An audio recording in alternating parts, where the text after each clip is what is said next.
Hello friends, नमस्कार। आज के पोएट्री के सेगमेंट में आपके जो स्कूल लेक्चरर वाला सिलेबस है फर्स्ट ग्रेड का, उसमें एक बहुत ही इम्पॉर्टेंट जो एपिक पोएम है वो डाली गई है, मिल्टन की पैराडाइज लॉस्ट। उसके बारे में बात करेंगे।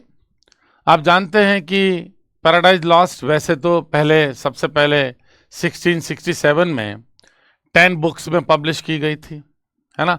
और बाद में इसको 1674 में रीपब्लिश किया गया था 12 एडिशन के साथ, यानी 12 बुक्स में इसको डिवाइड करके जॉन मिल्टन साहब ने हमको परोसी थी 1674 में। दोस्तों, इतनी बड़ी पोएम सिलेबस में है, लेकिन थैंक गॉड उन्होंने लाइन नंबर फर्स्ट या 1 से लेके 124 तक लाइंस हमारे सिलेबस में दी हैं।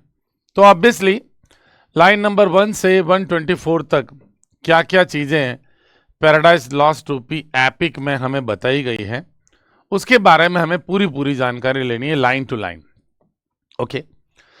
और आज के सेशन में हम लोग बात करेंगे जो इंट्रोडक्टरी पार्ट है इसका, पोएम का जो बिगिनिंग है, line number first to line number 26 तक, जो जिसमें मिल्टन साहब इन्वोकेशन करते हैं किसी हॉली स्पिरिट को, एक हायर पावर को, कि वो उन्हें इंस्पिरेशन दें ये पोएम को लिखने की।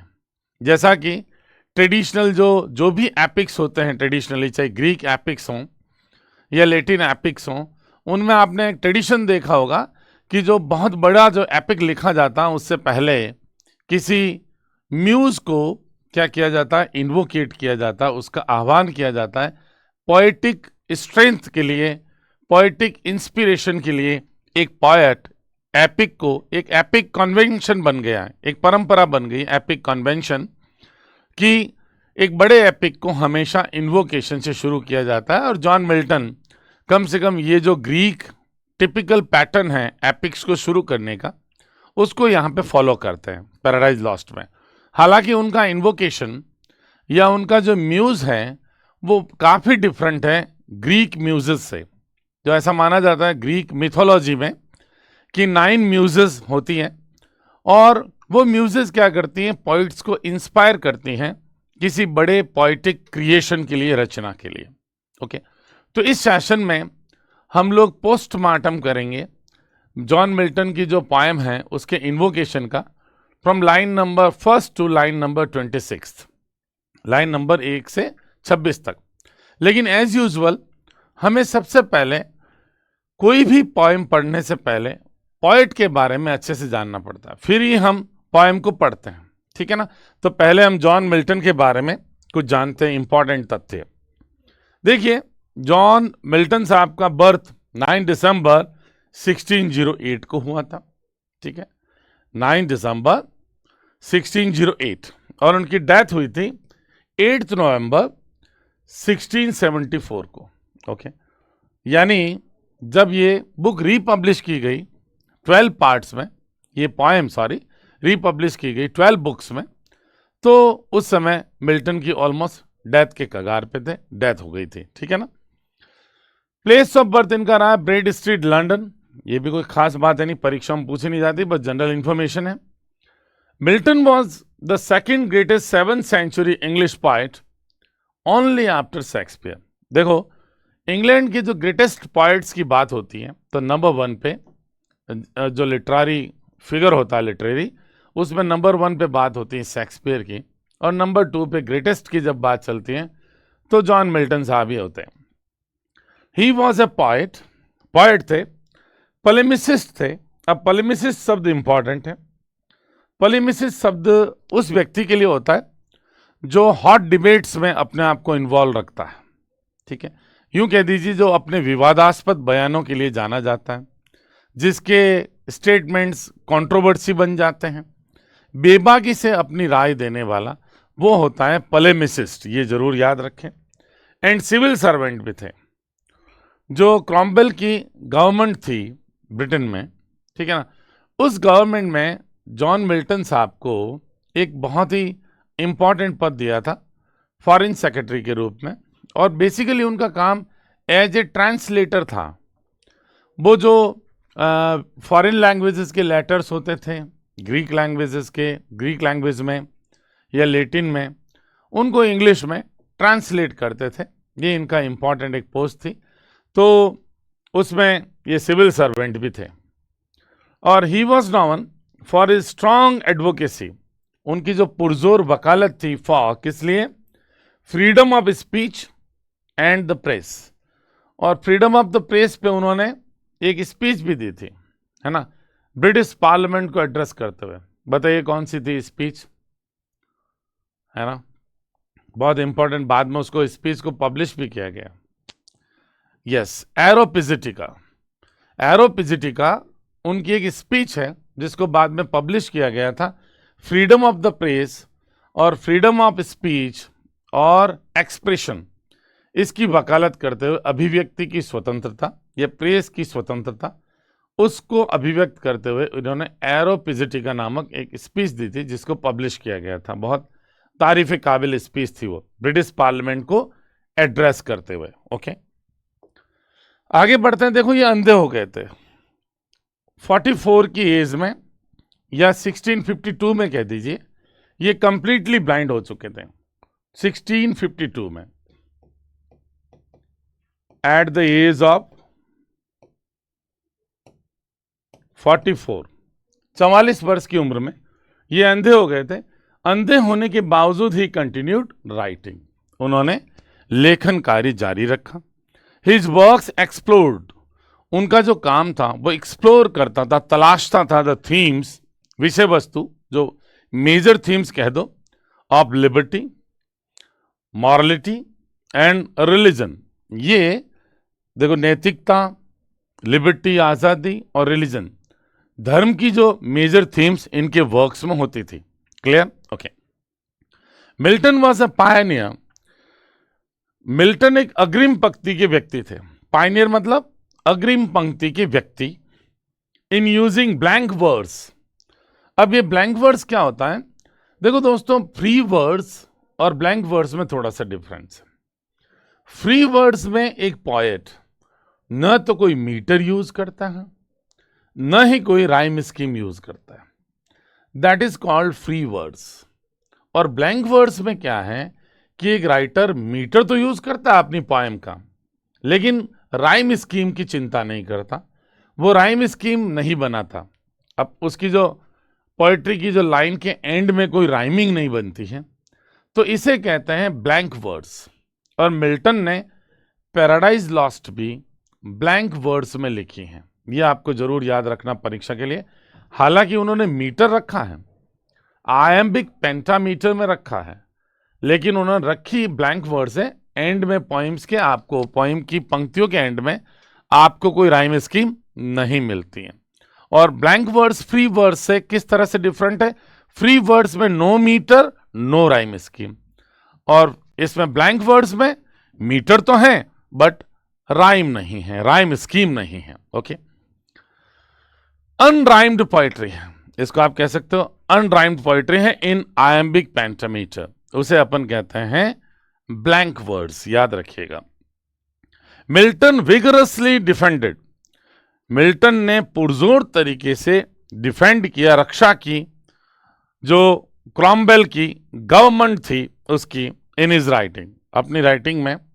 क्रॉमवेल की जो गवर्नमेंट थी, बेसिकली ये प्यूरिटन्स थे, पुरातनवादी, या यूं कह दीजिए ऐसे ये क्रिश्चियंस थे जो प्योरिटी पे, प्योरिटी ऑफ द हार्ट, उस पे ज़्यादा बल देते थे, और ये जो प्यूरिटन बिलीव्स हैं उस पे चलते थे। तो ओलिवर क्रॉमवेल की जो गवर्नमेंट बनी थी उसमें मिल्टन बहुत ही एक कह सकते हो इन्फ्लुएंशियल पर्सनालिटी थे, एक बहुत प्रभावशाली व्यक्तित्व थे।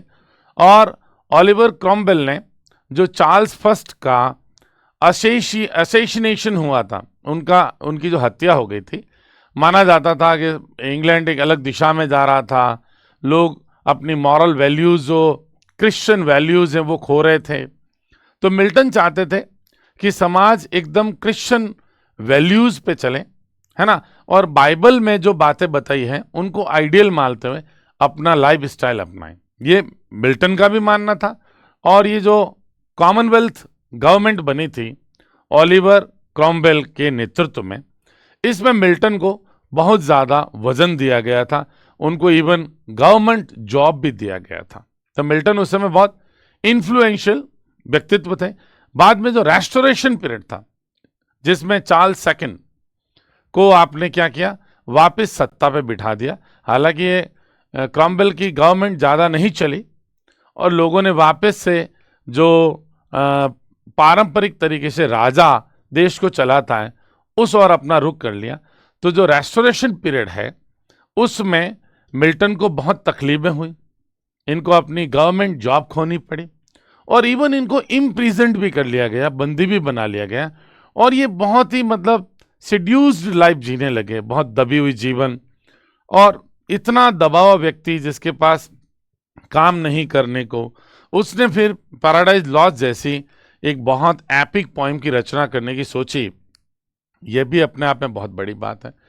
मिल्टन बहुत ही लर्निड थे, एक से ज्यादा भाषाओं के जानकार थे और उन्होंने वेरियस लैंग्वेजेस में जो क्लासिकल लिटरेचर हैं उसका अध्ययन किया हुआ था और ये 6 साल तक तो गाए भी रहे थे। उस पीरियड को ये मानते हैं लर्निंग पीरियड। उसमें इन्होंने बहुत कुछ सीखा था और बिल्कुल अदृश्य हो गए थे।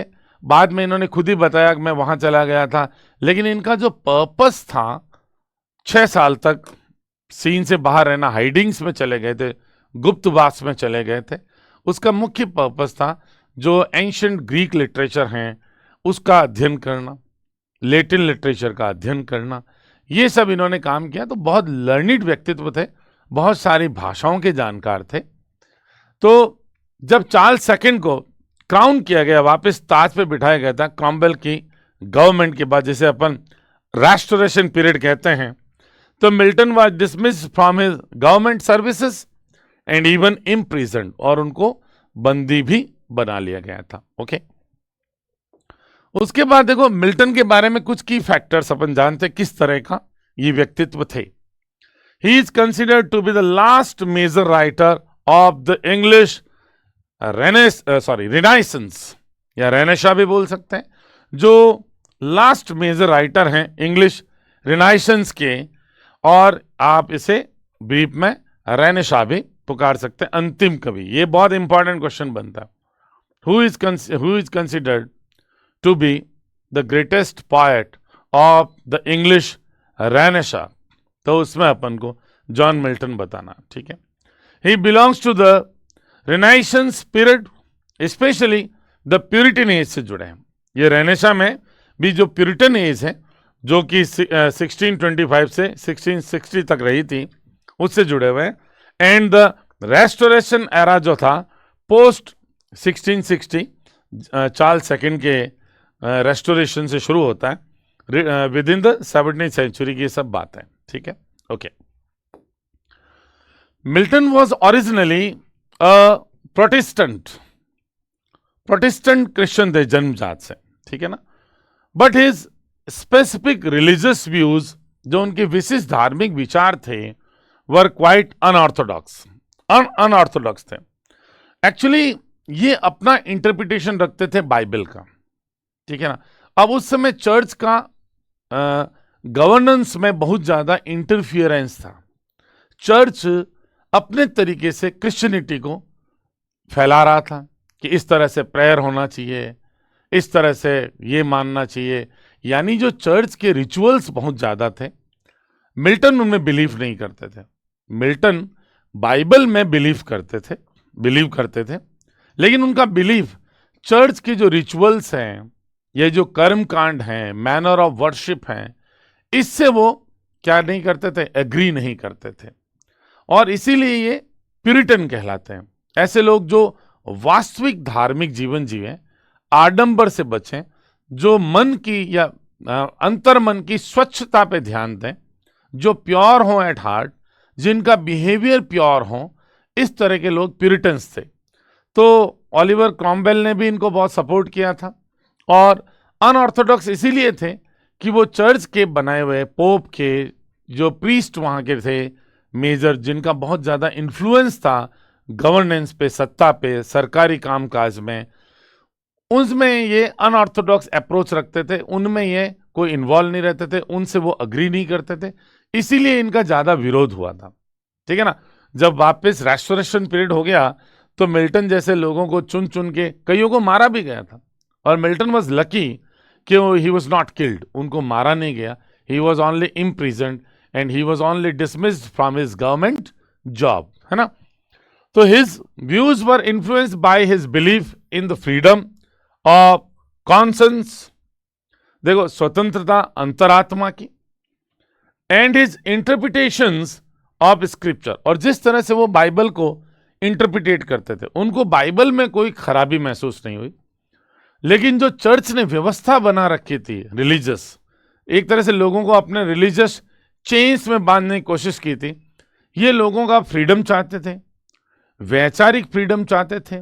इनका उद्देश्य था कि समाज वैचारिक रूप से स्वतंत्र रहे और हर आदमी को बोलने का अधिकार मिले, फ्रीडम टू स्पीच मिले, और जो प्रेस पे भी पाबंदियां लगाई जाती थी, है ना, उसको भी ये चाहते थे कि कोई पाबंदी नहीं रहे, एकदम प्रेस जो है वो फ्रीली काम करे, तभी सभी अपनी राय व्यक्त कर पाएंगे, लोगों तक सही बात पहुंच पाएगी। ठीक है ना। The dominating passion of Milton's life, Milton के लाइफ का सबसे अग्रणी एक तरह से पैशन, तीव्र उत्कंठ इच्छा जो थी, वास थी, वो थी क्या थी, is to justify the ways of God to man. ये बहुत इंपॉर्टेंट है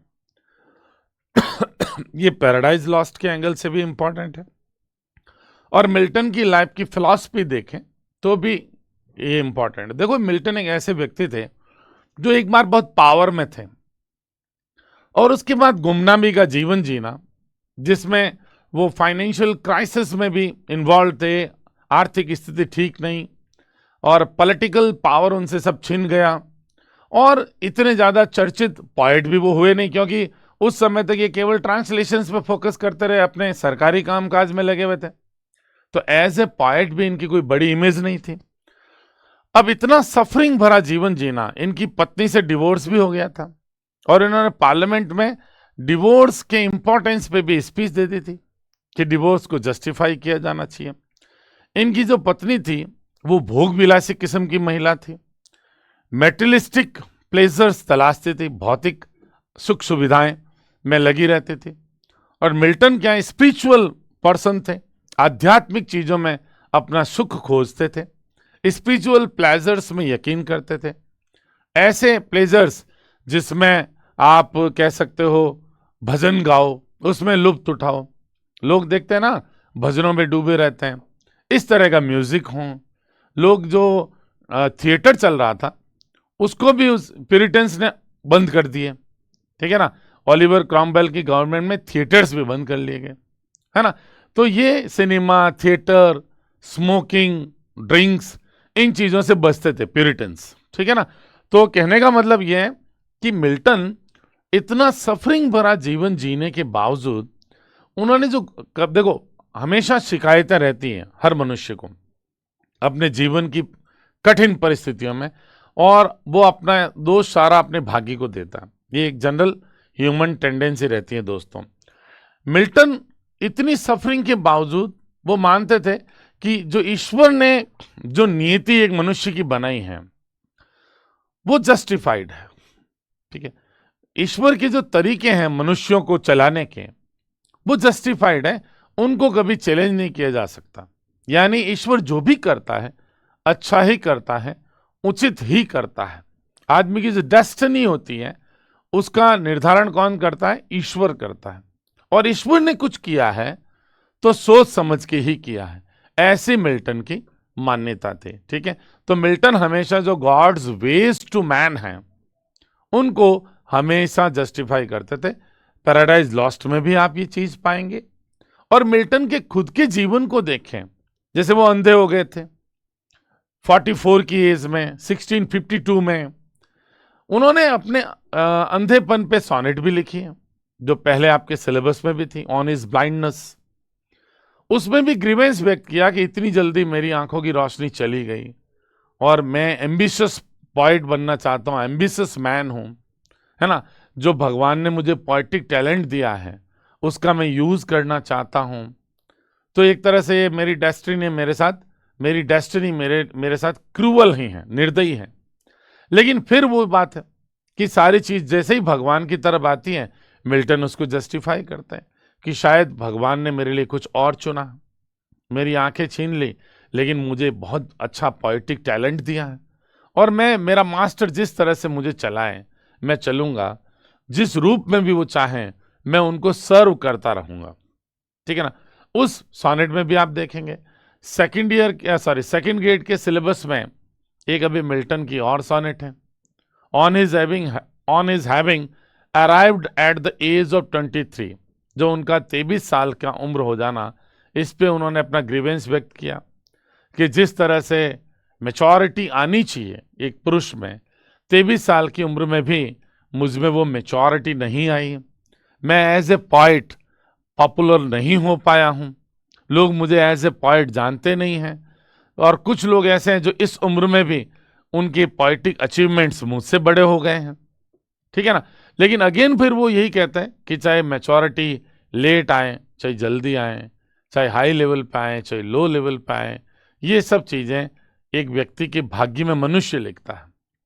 तो जो ग्रैंड मास्टर है मेरा, यानी ईश्वर, जैसे मुझे चलाएगा मुझे चलना है, और चाहे लेट आए मैच्योरिटी, चाहे जल्दी आए, चाहे हाई लेवल पे आए, चाहे लो लेवल पे आए, है ना, लेकिन मुझे इसका यूज करना है, इसकी चिंता नहीं करनी है, क्योंकि हर व्यक्ति को एक चीज मिलने का गॉड ने एक टाइम डिसाइड किया हुआ।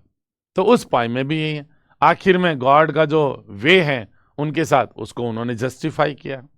ठीक है, okay. Milton combines the रिनेशंस passion, जो रेनेशा काल का जो पैशन था, तीव्र इच्छा ऑफ ट्रुथ, सत्य की, एंड ब्यूटी। देखो, truth and beauty Renaissance period के दो आइडियल्स थे, उसको वो जोड़ देते हैं रिलीजियस पावर। पावर मीन्स एक तरह से जोश, उत्साह, एंथुजियाज्म, उससे वो जोड़ लेते हैं ऑफ द प्यूरिटन, यानी प्यूरिटन इज और रेनेशा इज, दोनों से एक तरह से चीजें आपस में मिक्स कर लेते हैं। तो रिनाइसेंस पीरियड का जो स्पिरिट था ट्रुथ और ब्यूटी का, उससे प्यूरिटन एज के बिलीव या रिलीजियसिटी, वो इससे जोड़ देते हैं। Okay. He is called the master of the grand style, ये बहुत इंपॉर्टेंट बात है। Who is called the master of grand style, भव्य शैली, एलिवेटेड स्टाइल में लिखना, जॉन मिल्टन, जरूर याद रखना। ड्यू टू हिज अपीरियंस, जो उनका हुलिया था, रंगरूप था, एक तो एक बहुत गोरे थे, एक बहुत पतले थे, और बहुत मासूम सा इनका चेहरा था, है ना, और लंबे लंबे बाल रखते थे। तो अपीरियंस ऐसा जैसे लड़की हो, उस तरह का इनका अपीरियंस था। तो इनको जो क्राइस्ट कॉलेज हैं उसमें इसे लोग बाग मजाक उड़ाते थे, the lady of the Christ college कह के, जॉन मिल्टन के। तो ऐसा सवाल भी आ जाए कभी कि who was called the lady of the Christ college, तो टिका देना जॉन मिल्टन, क्योंकि उनका अपीरियंस ऐसा ही था, लड़की जैसा।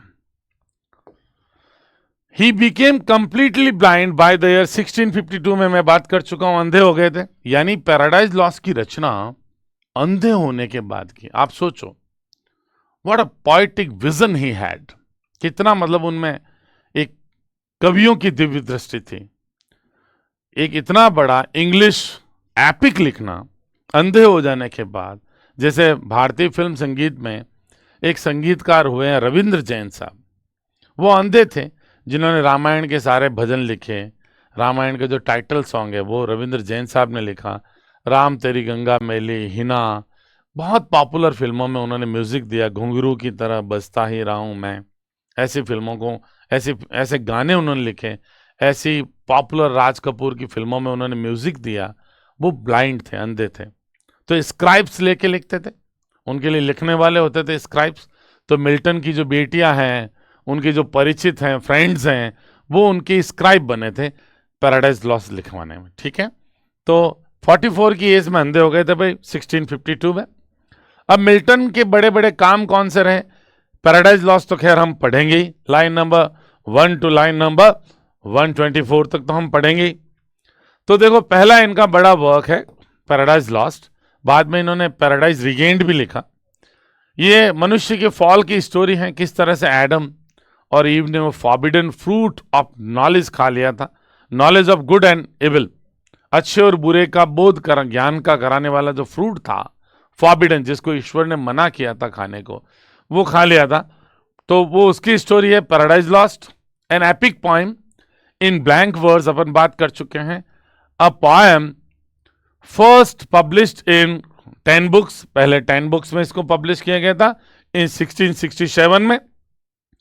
द पोएम वॉज रिपब्लिश्ड इन 1674 में, इसको रिपब्लिश किया गया था इन 12 बुक्स में विद सम अमेंडमेंट करके।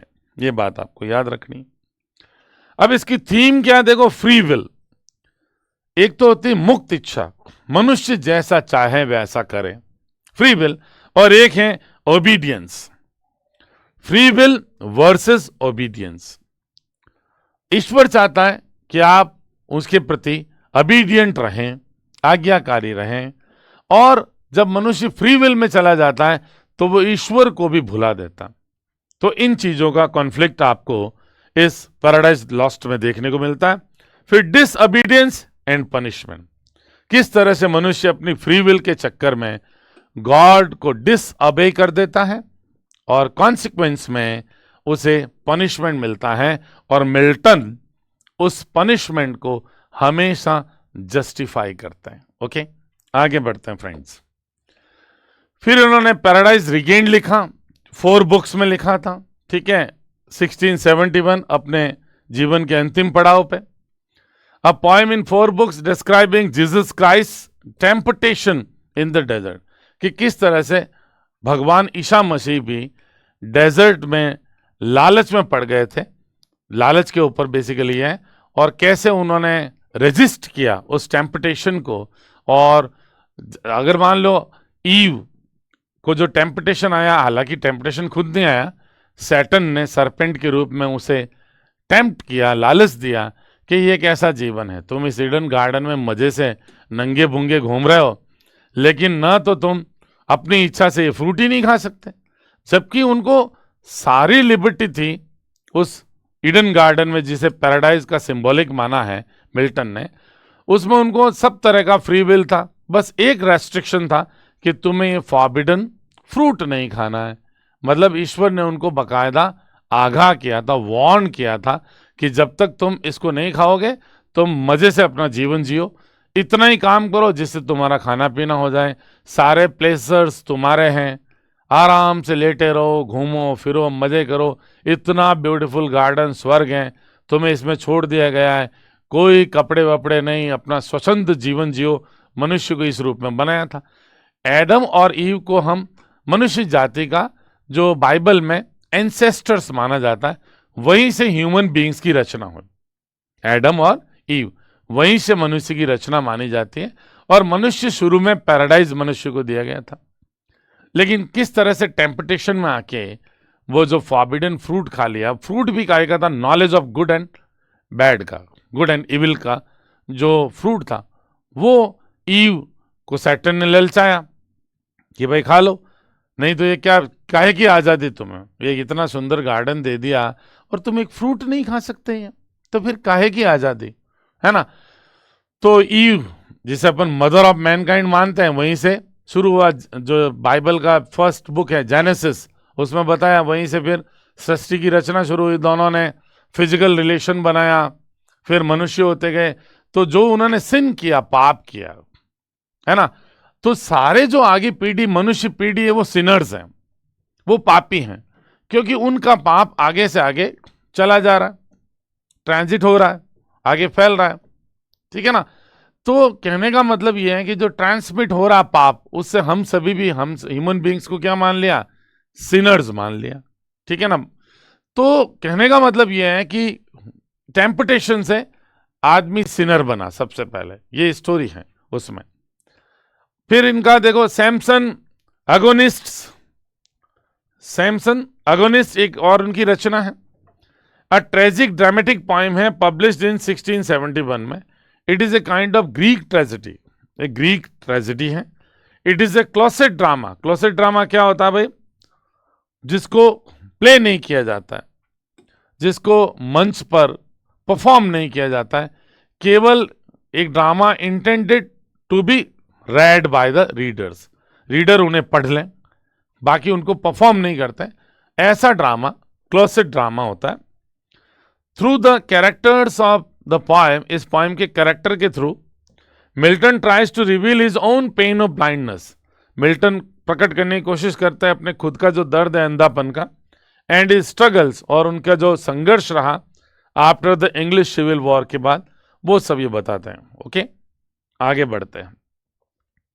नेक्स्ट आप देखिए लिसिडस, ये मोनोडी है, पैस्टोरल एलेजी रिटन इन 1639 में टू माउन his friend Edward King. Edward King उनका मित्र था जो कि बेचारा ड्राउन, डूब गया इन अ शिपरैक, जहाज के टकराकर डूबने से वो भी डूब गया। एडवर्ड किंग, ये प्रश्न आता है कई बार कि लिसिडस में मिल्टन हो किसकी डेथ को मौन करते हैं, तो अपने फ्रेंड एडवर्ड किंग की डेथ को मौन करते हैं, और ये मोनोडी भी है। ठीक है, ये वैसे एलिजी का एक प्रकार है मोनोडी। फिर एरोपेसिटिका, अभी मैंने आपको बताया एरोपेसिटिका जो है, ये Areopagitica a speech of John Milton advocating for the liberty of the press and the freedom of speech and expression. It was published in 30 pages in 1644 में। 30 पेजेस में एरोपेसिटिका को पब्लिश किया गया। तो बेसिकली उनकी स्पीच थी फ्रीडम ऑफ द प्रेस को advocate करती हुई, एडवोकेसी करती हुई इसकी, या फ्रीडम ऑफ इंडिविजुअल, जो क्या कह सकते, freedom of speech and expression, उसके बारे में थी एरोपेसिटिका, याद रखना बहुत इंपॉर्टेंट है। उसके बाद कॉमस, एक और पोइम थी इनकी, ये एक मास्क था। अब ये मास्क क्या होता है? देखो, कुछ ऐसे कैरेक्टर जो अपने चेहरे पर मुकुटा बनाकर, ऐसे एक्टर्स जो कोई प्रॉपर थिएटर में नाटक परफॉर्म नहीं किया जाता, राज दरबारों में कुछ कलाकार आके एक छोटा सा प्ले परफॉर्म करते हैं मास्क वगैरह पहन के, बाद में इसमें म्यूजिक वगैरह भी ऐड कर दिया गया, म्यूजिक हैं, सॉन्ग्स हैं, बाद में ऐड कर दिए गए। तो इस तरह का एक तरह से कहते हैं नुक्कड़ नाटक। नुक्कड़ नाटक आपने देखा होगा, गली मोहल्लों में लोग करते हैं, उस तरह का जो नाटक होता था जिसे मास्क कहते हैं। Based on the themes of virtue and temptation.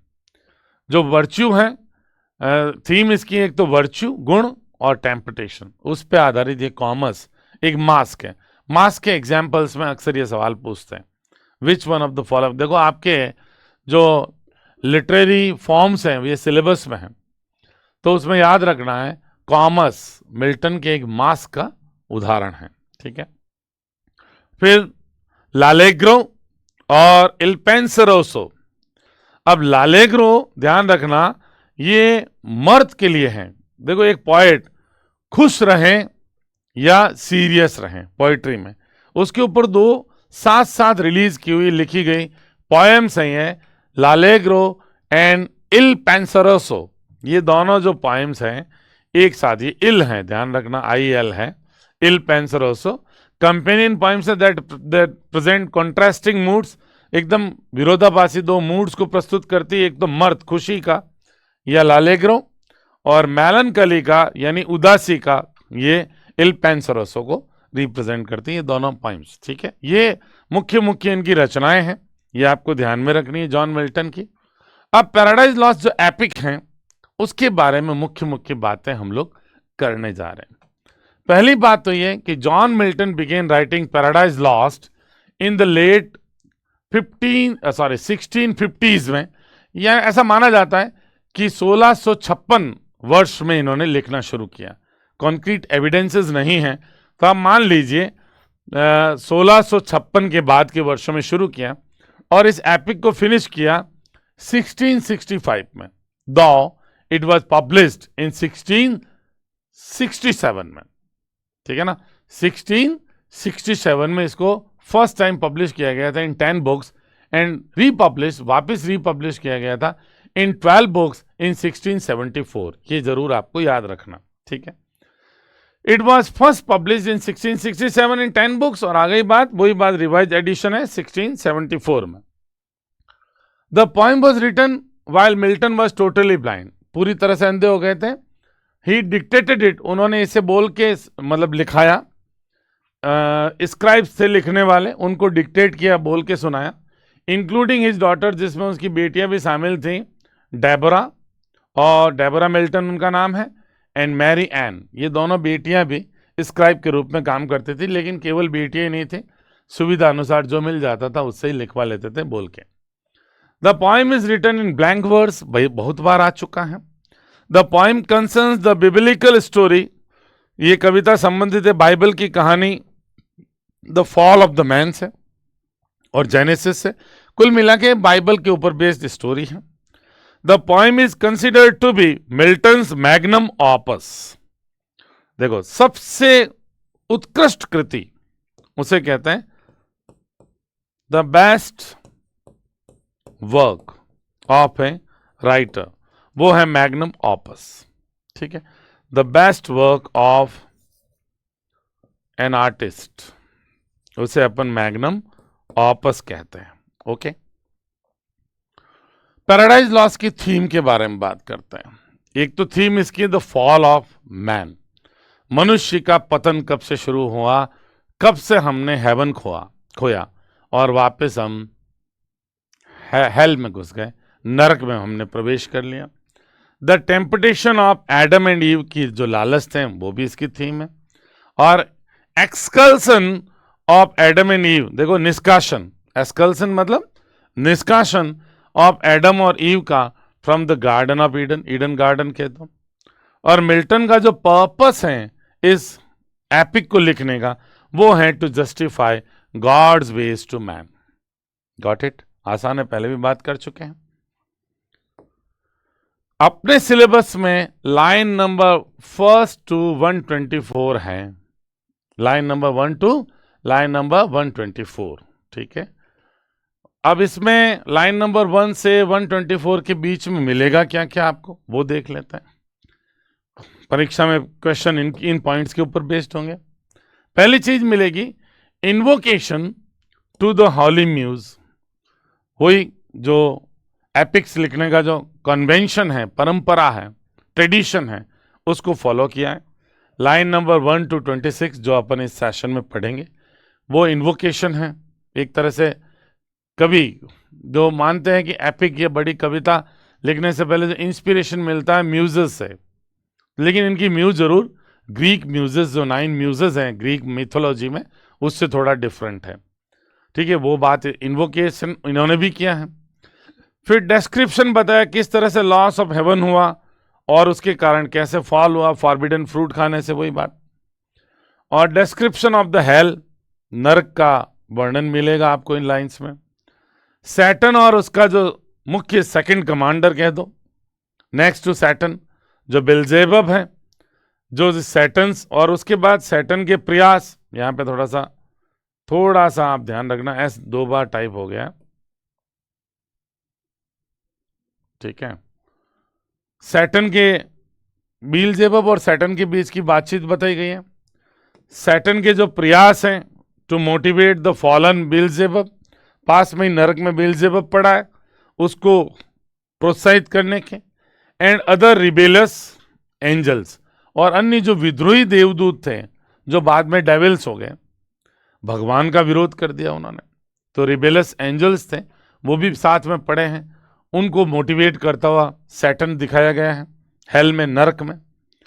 और सैटर्न्स स्पीच, सैटर्न का भाषण, रिवीलिंग, प्रकट करता हुआ हिज मोटिव्स, उसके आगे के क्या उद्देश्य हैं और उसका कितना स्ट्रांग विल पावर है गॉड से रिवेंज लेने का। He wants to take revenge upon God, भगवान पे वो बदला लेना चाहता है। ये बातें आपको line number 1 to line number 124 में मिलेगी दोस्तों, ओके।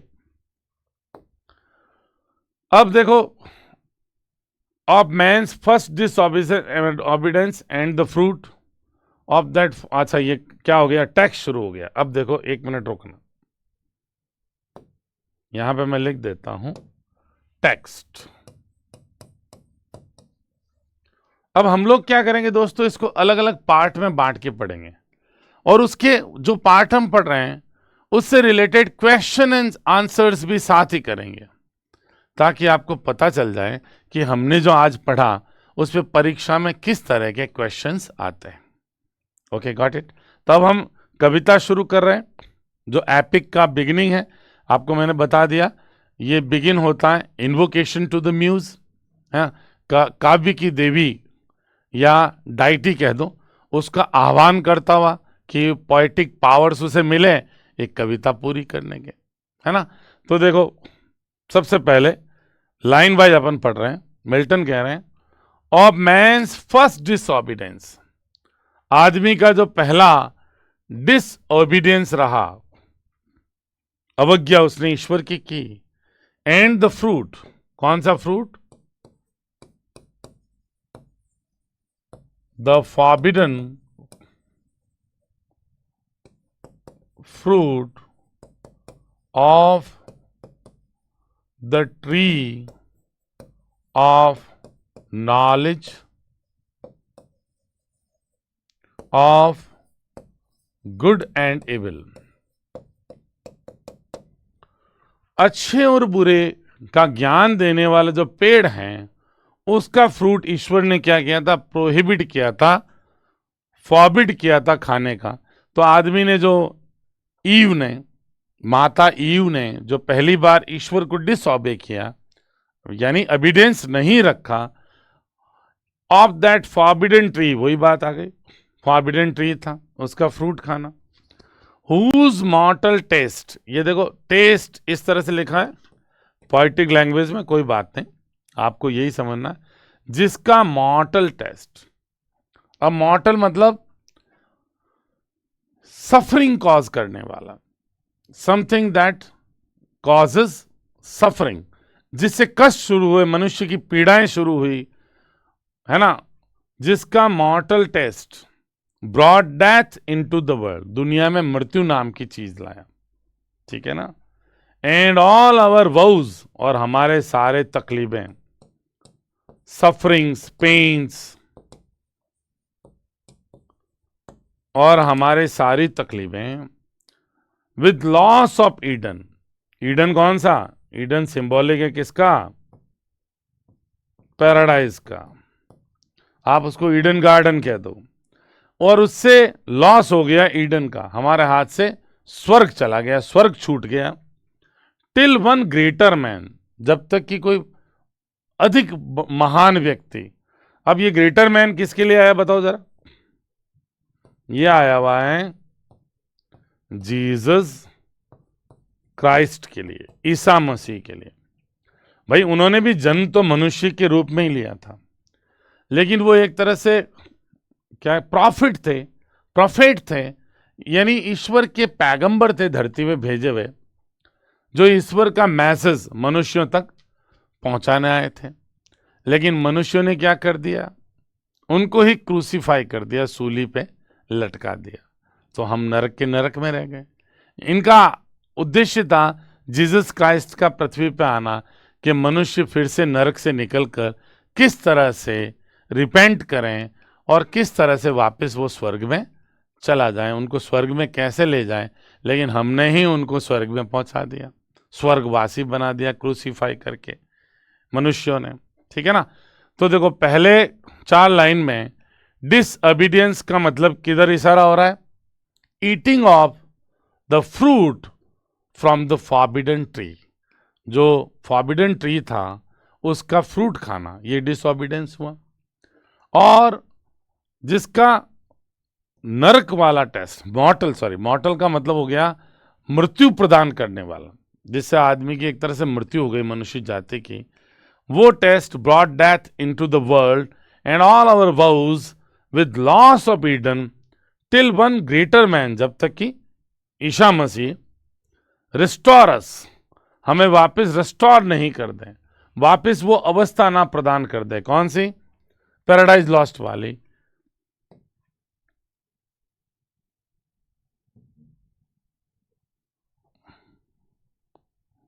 चलो इसको वापस छोटा कर देता हूँ, ठीक है। आई होप आपको दिख तो जाएगा प्रॉपर। रेस्टोरस, जब तक हमें वापस प्रदान ना कर दे वो व्यवस्था हमको, अवस्था पैराडाइज वाली, and regain the blissful seat, और पुनः प्राप्ति नहीं कर दें ब्लिसफुल सीट की, मतलब वो ब्लिसफुल सीट क्या है? पैराडाइज, ठीक है।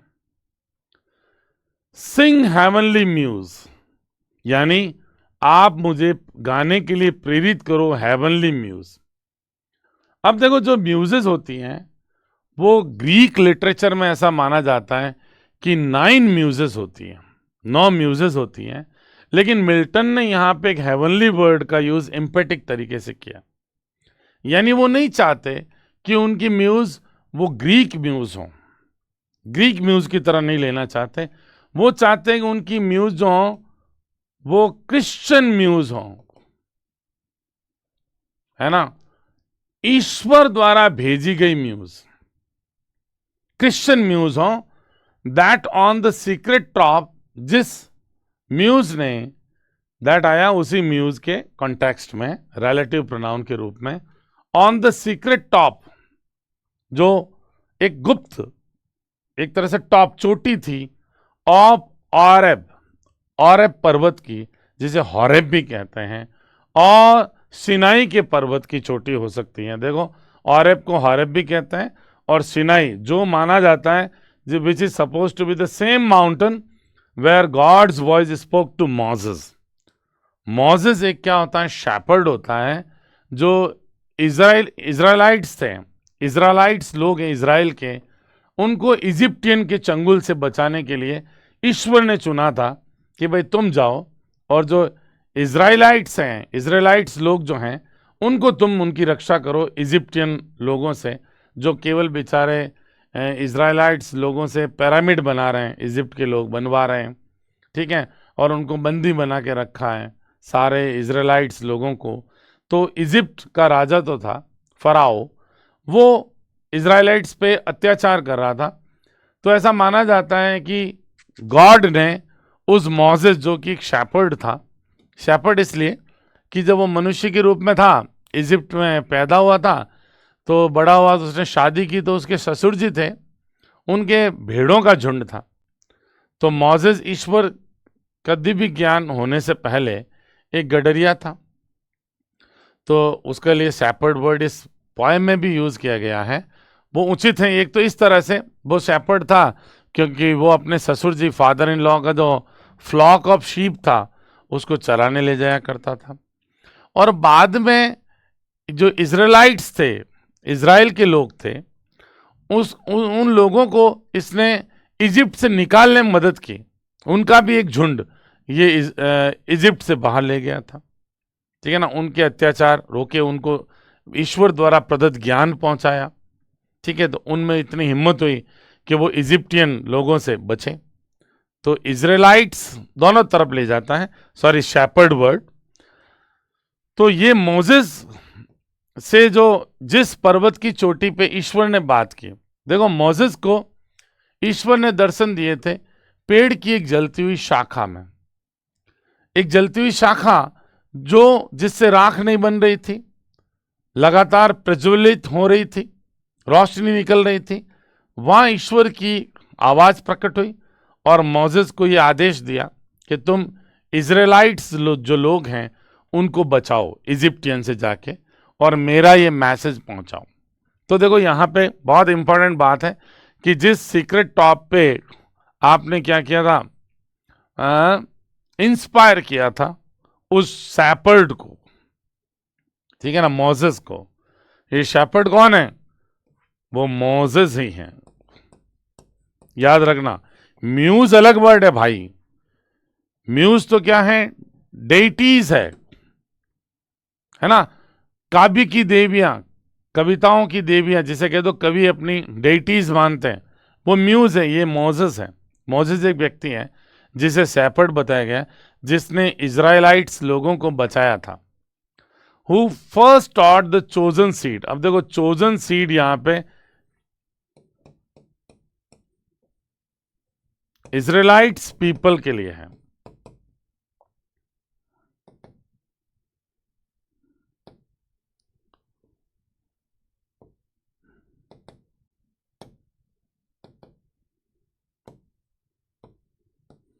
इज़राइल के लोगों के लिए कि जिन्होंने सबसे पहले शेपर्ड, जिसने सबसे पहले सिखाया था, चोजन सीड, ईश्वर ने उनको चुना था मदद करने के लिए।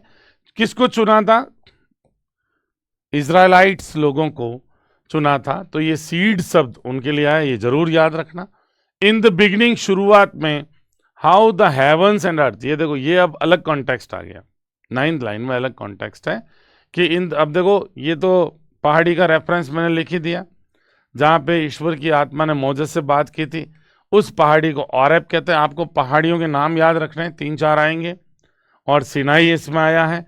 ऐसे 4 ऑप्शन बन जाते हैं। कौन से माउंटेन को पोएट ने यहाँ पे अपने इन्वोकेशन में इंक्लूड नहीं किया है। तो 3 दे दिए जो किया, और एक ऐसा दे दिया माउंटेन जिसको इंक्लूड नहीं किया, ऐसा नाम दे दिया कोई। तो हमें इस एंगल से ये नाम ध्यान रखना है। Okay, got it. आगे देखें, मोसेस की कहानी क्या देखो। मोसेस वॉज बॉर्न इजिप्ट में पैदा हुआ था।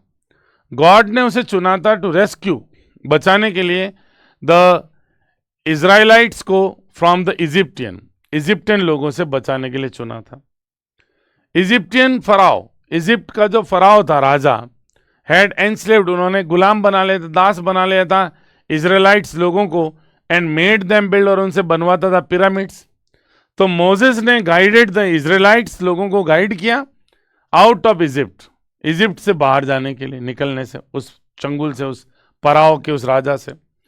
लाइक ए शेपर्ड, एक शेपर्ड की तरह ही, that guides the flock of sheep to a safe place. तो 2 रीजन है उस मोसेस को शेपर्ड कहने के।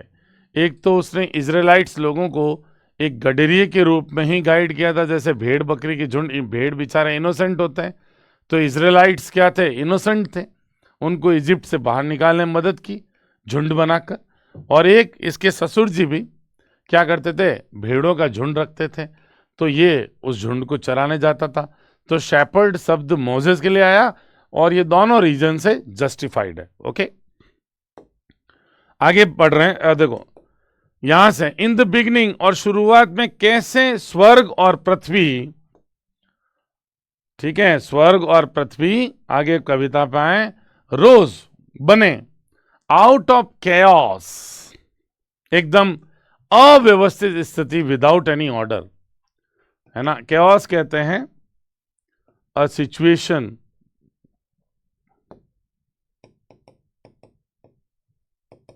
या स्टेट कह दो, a state of no order, कोई व्यवस्था नहीं हो, अफरा तफरी हो, ठीक है, कोई लॉ नहीं, कोई कानून नहीं, इस स्थिति को कहते हैं केओस। तो किस तरह से पृथ्वी और स्वर्ग एक केओस की स्थिति से बने, बाहर निकले, है ना। पहले सब कुछ केओस था, कोई अर्थ नहीं, कोई पैराडाइज नहीं, है ना, कोई हेवन नहीं, कोई हेल नहीं, नरक नहीं, एक ब्रह्मांड एक तरह से एक सिंगल एंटिटी था। तो किस तरह से स्वर्ग बना, पृथ्वी बनी, केओस में से बाहर निकल के।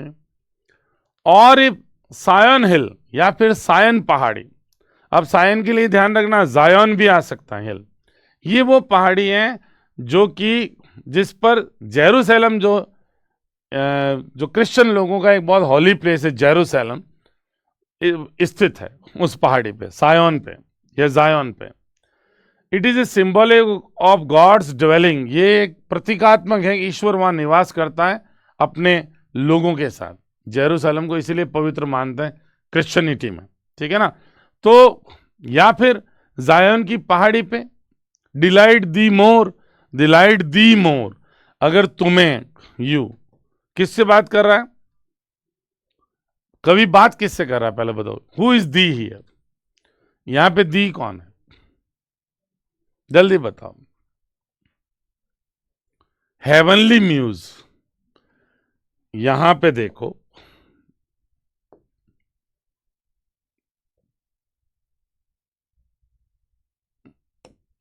ये देखो,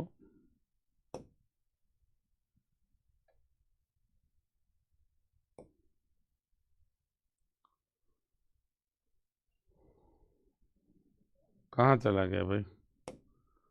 हेवनली म्यूज का आगे था ना बात, ये रहा, हेवनली म्यूज से बात कर रहा है, यानी वह पवित्र पावर या एंटिटी जो इसे, जिससे कभी क्या चाह रहा है, पोएटिक पावर चाह रहा है।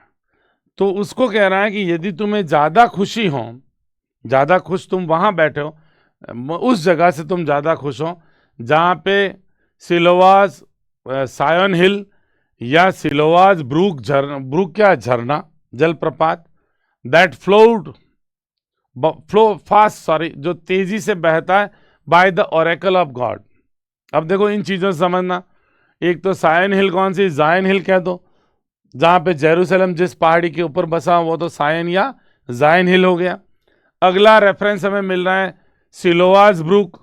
अब सिलोवास ब्रूक क्या है देखो, या पूल ऑफ सिलोम भी कहते हैं इसे, pool of coelom is a fresh water reservoir है, ठीक है ना, ताजे पानी का जल प्रपात कह दो, जल स्रोत है, और मेजर गैदरिंग प्लेस है फॉर जू पिलग्रिम्स। यहूदी तीर्थ यात्री वहां इकट्ठे होते हैं, जहां ऐसा माना जाता है जीसस क्राइस्ट ने उपचार कर दिया था एक अंधे आदमी का, जो जन्म से अंधा था, उसको आंखें दे दी थी, ऐसा माना जाता है, उस झरने के पास या उस पानी के स्रोत के पास। गॉस्पेल ऑफ जॉन का जो बाइबल का वृतांत है उसमें ये बताया गया, ठीक है ना। तो अगर तुम्हें उस झरने के पास बैठना अच्छा लगे मुझे पोएटिक पावर देने के लिए, या सायन हिल के ऊपर तुम बैठ के मुझे ज्ञान देना चाहती हो जहां जेरूसलम बसा हुआ उस जगह पे, ठीक है ना, आई देंस इनवोक द एड, तो मैं वहां से, उस जगह से जहां तुम्हें अच्छा लगे, जिस जगह से तुम मुझे पोएटिक पावर या इंस्पिरेशन देना चाहो, उस जगह से इनवोक द एड, मैं आह्वान करता हूं आपकी मदद का। अगेन दाई आया है म्यूज के लिए, म्यूज का जो सहायता है, muses aid to my adventurous song, जिससे मैं अपना ये एडवेंचरस सॉन्ग, इस एपिक को इन्होंने शुरू में कहा है एडवेंचरस सॉन्ग में शुरू कर सकूं मेरा, है ना, इस एडवेंचरस, क्योंकि इससे पहले किसी ने इंग्लैंड में अटेम्प्ट किया नहीं है एपिक लिखना, इंग्लिश एपिक लिखना। पैराडाइज लॉस्ट को फर्स्ट इंग्लिश एपिक ही माना जाता है, इससे पहले ग्रीक भाषा में, लेटिन में जरूर, है ना, जैसे आपने सुना होगा ओडिसी है होमर का, इलियड है, ये आपने, है ना, पहले पढ़े होंगे, ग्रीक भाषा में है, लेकिन इंग्लिश कोई था नहीं। तो ऐसा एडवेंचरस सॉन्ग में मेरी मदद करें। अगर तुम वहां से नहीं करना चाहती उन पहाड़ियों से, तो इस पहाड़ी पे या सिलोवास ब्रूक से करना चाहती हो तो यहां आके कर लो, मैं वहां से तुम्हारा आह्वान करता हूं। ओके, आगे देखिए दोस्तों, that with no middle flight. अब मेरा गाना, अब देखो बात हो रहा है इस एडवेंचरस सॉन्ग की, उसके लिए आया दैट, जो कि with no middle flight intents to soar, जिसका कोई इंटेंट, इरादा नहीं है, नो मिडल फ्लाइट, कोई मध्यम दर्जे की उड़ान पे उड़ूं, यानी वो अपनी इस एपिक को अन्य सारे जो ग्रीक लैंग्वेजेस में या लैटिन लैंग्वेजेस में एपिक्स लिखे गए उनसे ऊपर फ्लाई करना इंटेंड कर रहे हैं, क्योंकि मेरा मध्यम उड़ान वाला ये सॉन्ग नहीं है, हाईएस्ट रेंज पे फ्लाइट हो मेरी इस सॉन्ग की, ऐसा मैं तुम्हें इन्वोकेट करता हूं या आह्वान करता हूं, ठीक है। That with no middle flight intend to soar अब अबाव द एओनियन माउंट। अब देखो एक फिर एओनियन माउंट है। एओनियन माउंट क्या है? ये भी एक जगह है, ग्रीक माउंटेन, जहां पे classical music were suppose to dwell. अब ये उड़ना चाहता है, मेरा गीत उड़ेगा, यानी मेरा जो ये एपिक है मैं उसके लेवल को एस्टेब्लिश करना चाहता हूं अबाउट द एओनियन माउंट, क्योंकि ऐसा माना जाता है कि जो ग्रीक एपिक्स हैं उसमें जो म्यूजेस, 9 म्यूजेस हैं, उनका रेजिडेंस माना जाता है एओनियन माउंट, जो ग्रीक एपिक्स में उसका जिक्र किया गया। तो मेरे इस सॉन्ग का मैं इरादा रखता हूं कि इससे कई ऊंचाई प्राप्त करें, क्योंकि मैं साधारण ऊंचाई वाला पोएम लिखना नहीं चाह रहा हूं या एपिक लिखना नहीं चाह रहा हूं। while it pursues things unattempted yet in prose and और राइम। आजकल हम राइम को ऐसे लिखते हैं, ये मेरा गीत है, ये परशु ढूंढ रहा है चीजें, अनअटेम्प्टेड जो अभी तक किसी ने अटेम्प्ट ही नहीं की है, यट अभी तक, इन प्रोज एंड राइम, कविता में या गद्य या पद्य में। प्रोज हो गया गद्य और राइम हो गया पद्य, किसी ने कोशिश ही नहीं की है। अब यहां पे क्या है, एग्जेजरेशन है। ये जो लाइन है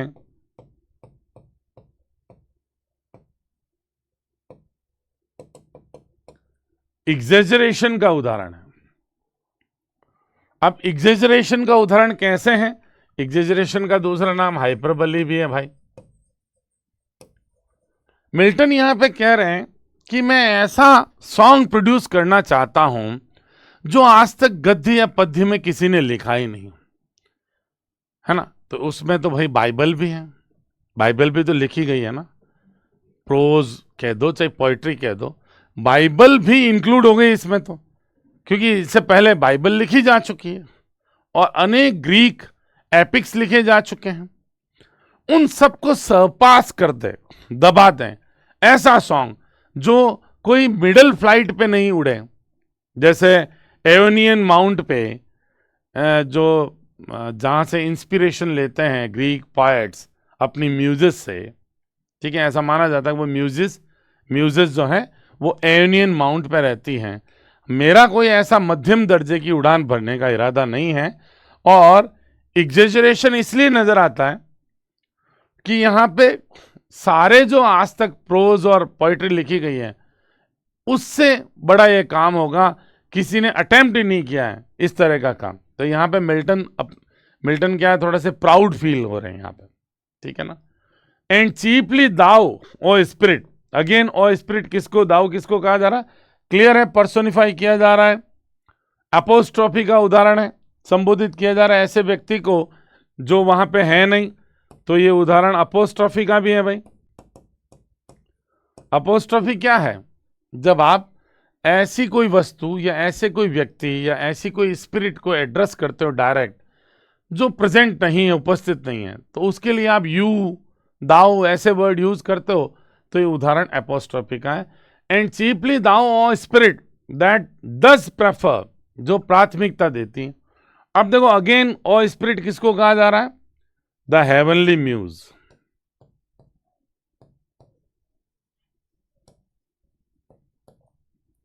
दैट डज प्रेफर, ये डज है ना, डू डज लिखने के तरीके होते हैं पोएटिक, doth and does. Before all temples the upright heart and pure.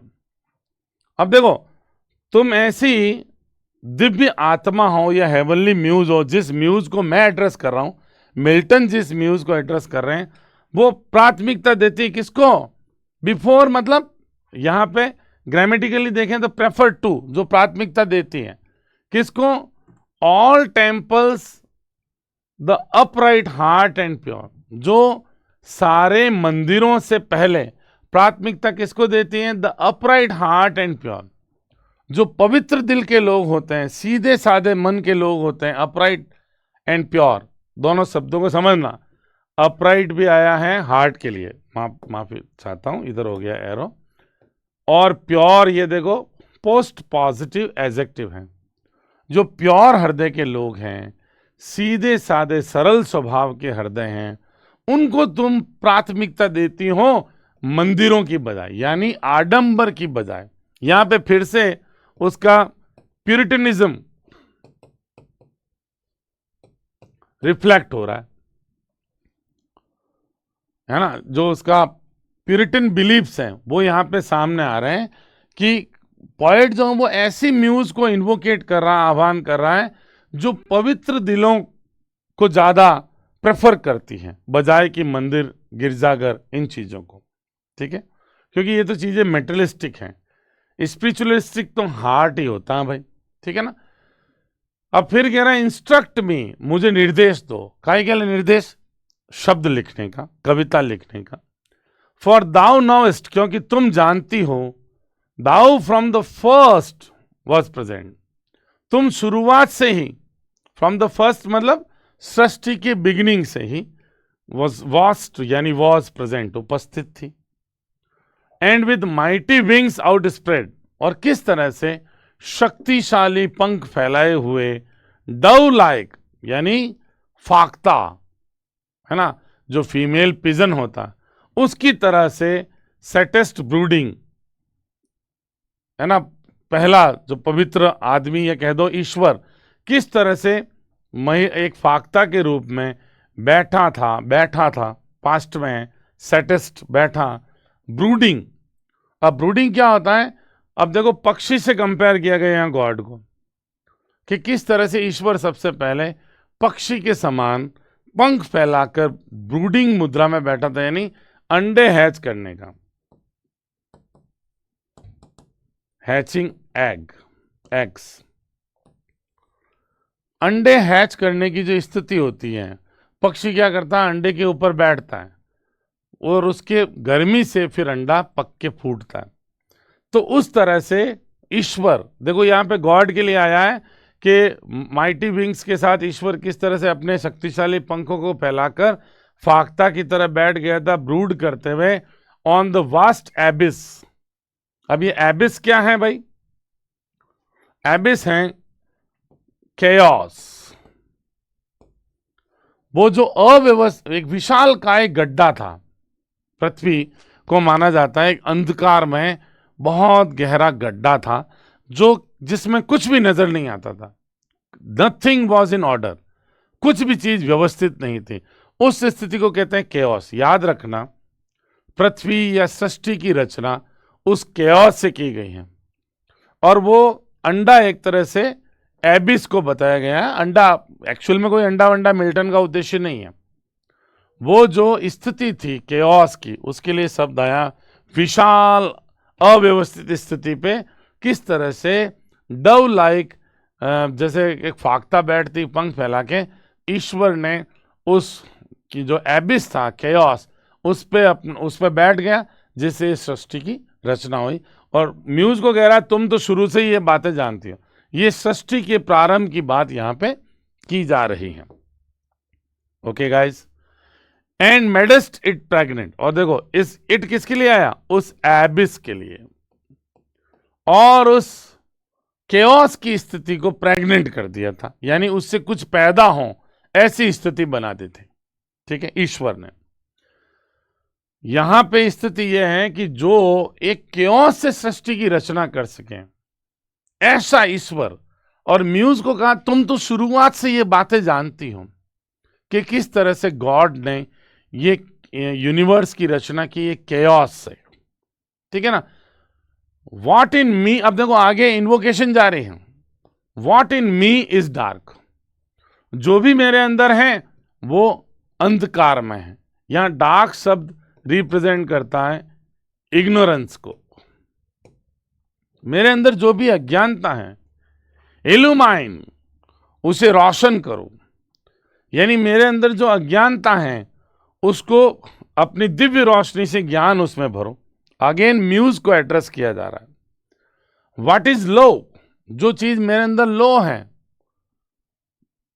निम्न स्तर की है, रेज, उसे ऊपर उठाओ, एंड सपोर्ट, और मुझे सपोर्ट करो।